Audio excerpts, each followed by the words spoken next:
বনহুগলি মোড়ের কাছে এক বহুতলের নিচে দোকানে গ্রিলে ঝুলন্ত অবস্থায় মৃতদেহ উদ্ধার ঘিরে চাঞ্চল্য বহনগরে।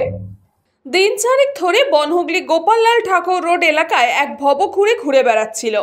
দোকান থেকে খাবার কিনে খেত এবং গোপাললাল ঠাকুর রোডেরই এক বহুতলের নিচে দোকানের সামনে শুয়ে থাকতো।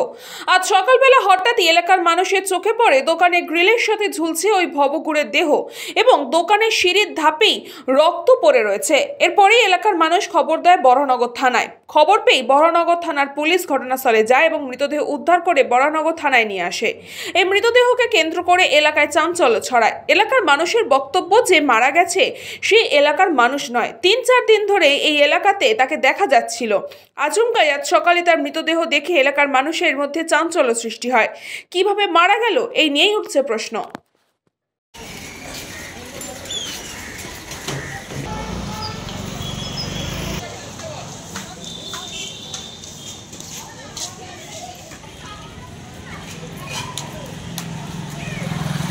আমরা কিছু দেখি না, আমরা তো রাত্রে রুটি পুরি বানাই, আমাদের কিছু ফাঁকা বুঝতে পারি না।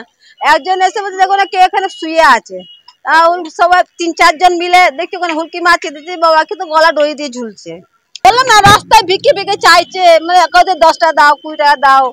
আমাদের রুটি করি, রাত্রিবেলা রুটি সবজি বিক্রি করি, চাই তো খাওয়ার দাম না খাবো, আমরা রুটি তরকারি দিতাম বসে খাও ওখানে, না রাত্রিরেই দিয়ে দিয়েছে। হ্যাঁ, আমরা এই 3-4 দিন ধরে ওকে দেখছিলাম।